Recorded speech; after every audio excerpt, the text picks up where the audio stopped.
Now I'm just what you want. I look like you want me to, and I can't tell what's true, cause my world's made up of fake news, yeah. I'm realigning every facet of the space I'm in. I'm customizing all the curves that give the shape I'm in. I'm redesigning all of me so maybe I fit in. Now I'm not wanting, but I fucking hate this world we're in. It's just not the kind of place I wanna be. It don't got the kind of rules I wanna see. I feel caught with no shot, so fuck not. Well, then inside your robot. Not like this, cause I don't think you really know who I am, or what I like, or why I don't fit inside your universe, cause I always come out feeling worse. No. And you don't know me, despite all your data says. These ads I confess, they must know I'm depressed, yeah. And I don't think like that, I'm not like you. Fuck you, I'm not a stat, I'm misconstrued. I'm taking my life back from all your garbage I scroll through. Not like this, cause I don't think you really know who I am, or what I like, or why I don't fit inside your universe, cause I always come out feeling worse. And I don't think like that, I'm not like you. Fuck you, I'm not a stat, I'm misconstrued. I'm taking my life back from all your garbage I scroll through. So I hit start like this, and the world loads like that, and I blow harsh with a kiss. I'm metamorphosing into a cat. Now I race around like glitch, find the time to look a name on Twitch, switching lights in my brain, yeah, Pokemon's got me bewitched. I'm fucking with fans, trying to make them glow, and we take pics like this, and I like the pics so much, I'm gonna pin them up home. Now they can reach me by phone, I am doing this on my own. This kingdom will be overthrown. I'm realigning every facet of the space I'm in. I'm customizing all the curves that give the shape I'm in. I'm redesigning all of me so maybe I fit in. Now I'm not wanting, but I fucking hate this world we're in. It's just not the kind of place I wanna be. It don't got the kind of rules I wanna see. I feel caught with no shot, so fuck not. Well, then inside your robot. No. Well, then inside your robot. Live inside your robot. I'm not your robot. I'm not a robot. But we might be an AI agent. Drew! Welcome to another edition of XFeed. What's up? My name's Ashil. We go over NFTs and all the other stuff. All right, cool. You get the point. Let's talk about this specific line right above me here. Do you know who Ben Noble is? Sorry, not Ben, Bill. Excuse me. My God. Hopefully he never sees that. Talking about crypto for a long time, been a part of a whole bunch of different entities and whatnot. And one of his lines that he used to say is, the bigger the base, the higher into space. Talking about, positive things that are going around, right? And real time given here, mentioning the Alpha Centauri, if that's the case, and we're actually going to space. And so this is going to be an educational episode, because not only are we going to educate you on the happenings of the news, Alpha Centauri is a star system consisting of 3 stars: Rigel, Cantaris, Alpha Centauri A. Okay, we got Ptolemy Alpha Centauri B, and Proxima Centauri, which I'm assuming is Alpha Centauri 3, but then they just left that part out. So there's your insight on space. Welcome to the stream. If you're a fan of Pudgy Pengu, nice. Holy shit, we're mooning. We're absolutely mooning. Now, I don't really have much Pudgy Pengu, to be totally honest. I know they gave out the airdrop to everybody, and it was this massive drop at the time, and then it kind of just went straight. All right, it's Jover. Yo, T-Doz, what's going on? How are we doing? Yo, you got to keep me informed about what's going on with the Tribe Called Rex. I saw the announcement with Arcadia and whatnot. Let me know the goods on that front. So anyway, token went down. People that are bullish on that ended up buying, and then boom, bada bing. And so this also highlights like a very good point that there's a lot of things within NFTs and crypto is like it's completely dependent on like your entry point, right? Because if somebody who bought over here is probably like, you know what, right? But then somebody that bought like a month ago down here, they're like, you know what, I'm having the absolute time of my life. Welcome to the industry. But going over on Blur here, one thing that's sort of interesting too is that we've seen a massive fall off. Well, I mean, for a couple of collections, which is interesting. Doodles, they had their token the other day with the dude obviously that came down because of that, but we saw a big hit for Lil Pudgies and Pudgy Pengu over the last day or so, and that was because of an announcement that came out that was Lucas saying basically that the abstract token generated event would happen in Q4, and so people that were speculating that would happen sooner are now moving those bags into I don't know what on the NFT side, but here's what he had to say. When airdrop? I think it'd be probably safe to assume, like, I'm looking maybe towards the end of the year. I think, like, is what I'm looking. I probably wouldn't do it. I wouldn't do it before the end of the year. End of the year meaning like September, October, November, December, like somewhere there, right? But not May, June, July. You got 3 more months at least. But I'm thinking September, October, November, December. When airdrop? Okay, so my question then for speculative thoughts and whatnot is what happens when Abstract has this token event? What happens with the other tokens that are associated with it? Obviously, there have been Abstract points that have been accumulating, but then do we have any happenings beyond that, right? Do we see a big fall off from some of the NFTs where before, again, Pudgy Penguins and Lil Pudgies had an uptick before the Pengu drop. The Pengu drop happened. The floors came back down. Now they're going back up again with the Abstract, and now the Abstract's delayed, so then it's going back down again. And then the question then comes into, all right, well, what happens post that? And do they do something where it's similar to Bored Ape Yacht Club, where you have like an initial drop, but then there's something you can earn through those NFTs over time? Something to really watch within the space. But if you haven't seen, there you go. We got the Abstract TGE happening later in the year, which means if you are doing anything on Abstract, you are able to farm more XP. And tomorrow we're going to have Matt Bartlett on to talk a little bit about the Segment platform and their fishing experience. So that's a way to do that. So around 4 p.m. EST tomorrow, if you guys want to set alarms, would love for you to be here live. More news about Pudgy Penguins, though, and the hundreds, the Atom Bomb Squad. Do you remember Atom Bomb Squad? These things were the talk of the town. This was one of the big Web 2 companies that came into Web 3, and they had a BAYC rug, which currently now sells for $500. Holy smokes, that's insane. So this is what that one looks like for BAYC from back in the day, but now it looks like they are going to be doing one with Pudgy Penguins. Now, the thing that I don't really understand is why does it say 2024 on there? I think we're in 2025. Maybe not. So keep an eye on that if you're wanting to get out a Pudgy X100s rug or Atom Bomb Squad rug, but similar, same thing. Ghost Machine, an experimental art only 50,000 PFP collection by Deadfellows is coming to Ape Chain. 50,000. Holy smokes. So I've had the thesis, and I've brought this up before, and the thought was around mainstream adoption and saying, well, for, these major IPs and whatnot, why would they want to have something that's like a specific one of one? Now, obviously, there's people that would pay and go out there for whatever major brand you can think of. But at the same time, you'd think, all right, well, for like this mass adoption, everybody's wanting to create something in bulk, right? Like Pokemon as an example. How many things do they have that's like really, really limited edition? Most of the things they make for mass production. And so my thought for a while with the NFT space was, well, all right, if we're just going for the mainstream, why not just have these bigger collections? As we know, that's probably what's going to happen. And generally speaking, I feel like we've seen around the 10,000 mark or less for a lot of these communities, but seeing a 50,000 profile picture one, that seems kind of insane. So I haven't done a good job of showing what the art style looks like. But again, this is similar to the other Deadfellows artwork, and just, I guess we'll call it like simplistic. It's not super, super detailed, but it is nice. I think it looks all right. But the question then is, what are the repercussions? I want to say repercussions. Anytime we've seen other collections drop, sometimes that takes a hit on the OG collection.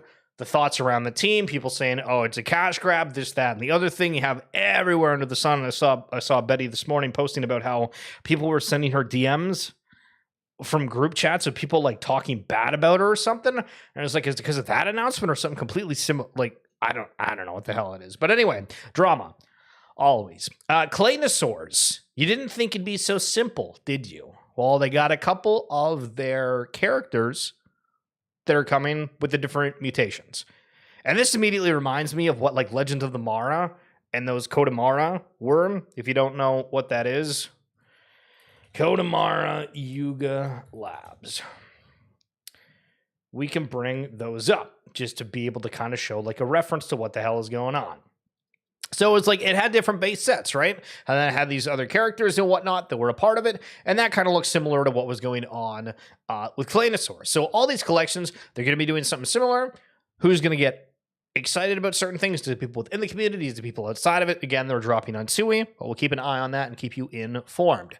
So one thing that's happened recently is the acquisition of Candy Digital by Futureverse. And we've done a ton of videos on Futureverse and the Root Network, and one of the biggest communities out of Candy Digital were people that are collecting the bat cowls. And I genuinely had no idea what the hell this was beforehand, but essentially it's a whole bunch of variants of the bat cowl. And there's a lot of people that are a part of this community. And it goes to one of my other rants that I went on the other day about just the fact that people want to support things that they absolutely love. And the Batman IP as a whole is something people just love. And so think about NBA Top Shot, when the people that were collecting on the platform when it was completely dead, and there wasn't really a whole lot of speculation for it. People were collecting because they loved the NBA, and then it turned into speculation. But then seeing this sale, and there's been a lot of other ones, and it's going for sale for like $2,000, right? And I don't know if there's any extra like perks or whatever to it, except for the fact of owning like a really rare and cool NFT. I mean, just getting the IP in the right hands, doing the right things that gets people excited. I'm so bullish on stuff that actually entertains out there, and it does feel like a lot of the Web3 IPs missed a little bit, but that gives me hope seeing that sort of situation. Yo, Akum, what's going on? Yo, listen, you got the Glorp logo going on. Hell yeah. And guys, we are live over on Abstract if you just type in Schiller if you're on the stream window. Talking about the Punks acquisition, if you guys missed what happened, we went on a huge rant about it yesterday, having a whole bunch of different thoughts of like, why the hell are they selling? Is something going on? What were the points of it? And there was a lot of different takes for it, and so that was on the stream yesterday. But Mudtooth saying, the Punks acquisition marks the beginning of the next NFT season. It's an interesting take. Yuga had been quiet. Many people hate Yuga, but they may have just saved the entire NFT space. It's a legendary move, and in my opinion, apes are seriously undervalued based on this alone. So if you're a CryptoPunk holder and you're on the side that this was great, we're now more decentralized, Yuga's done good by us per se, for the future, I'm going to go out and buy apes. Is that the perspective? Because I don't know, for most people that look at that, I don't know if that's like an immediate, oh yeah, like Yuga's the best in the biz from that perspective. They've done a lot and they've set trends. They've done a whole lot of really, really cool things, but I'm trying to like understand that take a little bit more so. But Phil also commenting on the fact that CryptoPunks at one point were the same price as Bored Apes. So I'll be honest, my biggest regret is not selling an ape for a Punk plus ETH. Yes, this was possible at one point. Will apes ever have those kind of convicted collectors that don't sell? We shall see. Stay bored. So I've been watching the stream for a while, and I mean, we're talking like NBA Top Shot days. There was a point, and I don't know if it was in the Discord or whatever, but I actually bought a CryptoPunk forever ago. And I held it, I want to say, for like a week, and then I was like, yeah, I don't know about holding like so much value in like a singular asset. Now, that turns out that was a stupid idea. I probably I should have held that Punk the way that it was. But I sold it and was like, all right, that's there's too much going on with it. But it was interesting that at a point, Bored Apes, I think, were actually more than a CryptoPunk based off the narrative, based off excitement, and that's something that we haven't talked about in a while. And something actually, if I can try to remember, which is me saying this out loud, but tomorrow with Matt Bartlett, he's somebody that's talked a lot about narrative when we've chatted, and I remember speaking about narrative for a while ago, and then I feel like I've just not really focused on that, but it's true. There's so much of an inflection for these collections, for the prices, for everything, just based off the narrative that's built around something. And Nate Alex with a similar situation to mine, arguably much worse. I sold this guy for 32 ETH, which was 19,000 at G-Money in late 2020. And if you're watching on audio, this is a zombie CryptoPunk, which have gone for an insane amount every time they've sold. I've spent over 19,000 on many individual NFTs since then. All of them combined, probably worse than less. probably worth less than this one, which is crazy to think about. Like, my goodness. The report around the CryptoPunk deal as well was that the IP was sold for $20 million. So the question then becomes, all right, did you need the money? That's arguably the biggest point that people have brought across with this acquisition was like, is Yuga running out of money? What's going on? And we've seen massive layoffs across the space. We've seen budget cuts. We've seen teams trying to raise. We've seen all that kind of stuff. So it's not crazy to say that, but at the same time, I feel like we've seen Garga also openly admit saying we're the best funded. We have the biggest war chest in all of Web3. That's not an issue. So is this just about getting it into the right hands? And does it matter necessarily on the cost at all? And then Punk's OTC brought up a phenomenal point. Do you remember Super Punk World? This was a collection that was done, and there was 500 of them that were sent to random CryptoPunk wallets. And there was an artist in residence that was working with the team that created these. And the backlash was insane. Was it because they didn't like the style of it? Was it because arguably this is them doing a secondary collection, which then affects potentially the OG price of a CryptoPunk, tanks the reputation, whatever it be? But a great point here is that this is like the only one that will ever exist. So does that mean that they're undervalued? These might actually be a great buy, says Punk's OTC. I think most of us view the supply of either Punk adjacent projects or more specifically Yuga Punk adjacent projects as almost an infinite supply, but now the latter and potentially the former has a much more distinct cap. So something to watch. As well, something to watch next time you go to the bookstore, see if you can find any books on crypto. Depressive Hacks went to the store, and apparently there's a whole shelf just going over crypto and NFTs. So they must be selling or having some demand if they have a whole shelf. But trying to read some of the titles, Let Them Eat Crypto, the blockchain scam that's ruining the world. Wow. NFTs, which is a picture of a Bored Ape that's doesn't look like the exact Bored Ape, like it feels like it is, but it looks like a drawn variation. Creators take control, how NFTs revolutionize art, business, and entertainment. Cryptocurrency all-in-one book, nonprofit AI, blockchain for dummies, the Kryptonians, and crypto assets. There's a whole bunch more, but they're all on the side and I can't read. So there we go. Smoot. Love Smoot. Does anyone remember our Space Jam NFTs? Where are they? Holy smokes, what a memory jog. So I went back and I found the exact links for all of this. So it was a thing with Nifty's and Warner Bros. So Futureverse fam, we got a little Warner Bros here before, you know what I'm saying?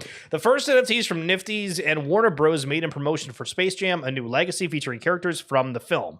And so looking at this, they did, where the hell is the number? Wow, only 0.28 ETH in volume, but there was 124,000 that ended up getting purchase. Some of them are fairly limited, and maybe this is a fake collection. I don't think it is, because at one point it looks like these absolutely skyrocketed. Well, not really. 8 sales, 2 sales, 47. $2. This could be like a fake version of it, to be totally honest. So I'm not like 100% sure. I wouldn't go out and buy these, and like nobody talks about it at all. But I guess it just kind of shows you an idea of what they try to do, even if this is a fake collection. But it was just like a movie promotion where they had these digital assets that were a part of it. And so there was also an article from The Verge that came out. So let's quickly read this, because again, this like nobody talks about it at all, but arguably it is one of those like historical moments, if we want to call it that. Space Jam, A New Legacy launch includes a 91,000 item NFT tie-in. On the same day that we learned that Fortnite is adding a LeBron James skin to its metaverse, the PR machine for Space Jam, A New Legacy cranked out a different batch of digital collectibles. However, instead of directing viewers to glorious aging 90s era website, they had to use NFTs. Launching July 16th on HBO Max, Space Jam Legacy follows Michael Jordan's 1996 movie by transporting LeBron James into a digital world full of cartoons and other Warner Bros. Properties. So the marketing fit makes more sense than it might appear. The difference here is that instead of merely slipping toys into fast foods, kids' meals, or tossing out limited edition physical cards, there's a hope that interest in the family-friendly flick will spur the collection of non-fungible tokens. The Space Jam tie-in serves as a launch event for Nifties.com, a marketplace for the tokens that bills itself as the ultimate destination for creators. And I have to be totally honest, I feel like I haven't heard much around Nifties but Nifty's now links to moonpay.com/business. Oh, that's kind of interesting. Top Smart Cuban, NBA Top Shot creator Dapper Labs, and Samsung Next are among its financial backers, and they all hope they own a piece of the next big collecting trend. The website suffered some outages when it initially launched, but is back up and running, promising a free NFT to anyone who registers. You can get one more for sharing a social network post about the event. Your one-of-a-kind digital item is one of 91,000 that have been minted on its blockchain for the event, giving this more of a breakfast cereal prize giveaway vibe than a hunt for a golden ticket. And good point with that as well. So I don't want to go necessarily through all of that, but again, interesting choice at the time. I do remember everybody talking about it, and shout out to Smoot for giving a little bit of a jog of that memory. Maybe that, guys, took you back a little bit. Vibes, TCG, every freaking day they got a huge announcement coming out. We're excited to announce that YGG will be hosting the Asian Vibes Championship in November at the YGG Play Summit in Manila. Qualify for World's Earn Great prizes and take down the competition. New things every single day out of them. Love to see it. Phil, absolutely love Phil. Many projects are bought simply for the next airdrop. True. 2 projects are bought for long-term historical value and the fact they are the best. Punks, apes, that's the list. And then somebody commented saying, have you heard of Grifters by Xcopy? So, okay. Again, semantics getting into like the nitty gritty. Okay, fine tooth comb, everything. Okay, right, sure. We can like kind of pick apart this a little bit, but that's not the intention here. I do think that the overall sentiment with this is something that should be talked about, right? Because I think that there's more than just simply these collections that are involved with the thought of, you know, purchasing it for the historical value aspect of it, which then goes back to the argument of, do historical NFTs have value? And it's like, well, in what historical context? How many different people, humans on Earth or AI, when that becomes a big thing, are going to care about those specific collections that are out there? Do they want to buy it? Because, I mean, sorry, I'm having a whole bunch of thoughts as we're going through here, but we talked about the other day where there was somebody that said, I want to buy a Bored Ape because I want to connect with the business side of the community that's out there. Right? So everybody's got like a different purpose for buying something, but what sort of collections do have that thing where they feel, all right, this has a significance that's broader than Web3 or is Web3 or will, you know, stand the test of time type of deal. Yo, young algae, what's going on? How are we? Do you think there's more collections than punks and apes that people would buy for long-term historical value? I don't know if he just got here, but somebody commented saying that Grifters by Xcopy. I think there's like a fair few different artists out there that would fall into that category. So I mean, arguably we have to like make it out of like a 10,000 collection, but I feel like there's more than that. But you know, I'm kind of understanding the sentiment behind it. But one thing, as we're trying to like have like a loop here of the reasons why people buy, and going back to the entertainment where we highlighted the bat cows earlier of like, hey, people just simply like the character, the people, the IP, whatever it is. This is an example where Tyrese Halliburton before, he actually wore Bored Ape shoes on the court. And so this is something where, you know, people might not be interested in anything to do with crypto, but they're like, hey, you know what? My favorite player on the Pacers, they're into this whatever the hell this thing is. I don't know if they understand it right off the bat, but maybe they look into it and then maybe it would get somebody else on board. So I'm curious what we see in terms of celebrities adopting something that isn't their own, because for way too long, we've had these issues of celebrities coming into the space thinking, I want to create my own thing, like LaMelo as an example. Certain things go well where I think like it was cool they did the gutter cat shoes, but then they went out and launched like, okay, dude, hold on a second. Let me look this up. LaMelo gutter, hold on, LaMelo shoes, all of them. So they did the, I don't even know if this is going to work with showing all of them, but they did like a Puma gutter cat gang shoe, but then they launched another one, and I swear to God, it was basically the exact same thing. Yeah. Like this one off the side, the lava here, that one looks super familiar. But then they had like this metaverse world that they were doing, and it's weird that like none of them are backing something that already pre-exists, if that makes sense. So if we do LaMelo Ball gutter cat shoes, if we do this one, okay, cool. We use this as an example. Yeah. So the stripes here, right? and it's got like that colorway or whatever. You can sell them for like 120 bucks. We got a pair. Do we sell it for 120 bucks? Hell yeah. But back to the one we were looking at a second ago. That one's kind of similar, but it's like a slightly different colorway. And it's like, all right, that's cool, but it also feels bad that it's almost like so similar. But now that I'm looking at all of these, I think they're like, I think they're almost all super, super similar. So even with that thought, it doesn't really matter what kind because it's all on brand, right? So yeah, maybe it's not that weird, but the moral of the story is I think it's going to be interesting when we see people come out and they support something that's already big, massive, has an IP, has that fan base, and is getting people involved from a different way than just simply trying to launch their own stuff. But that's going to be it for this edition of XFeed. Again, tomorrow around 4 p.m., we are going to be live again, as per usual, with our daily show, Young Algae and Mr. T-Doge. Thank you so much for coming through. And again, if you want to check out the podcast side of things, we do the RWA Segments podcast. If you check out the link in the YouTube description below or on my bio on X. I'll see you tomorrow. Enjoy your day. Peace.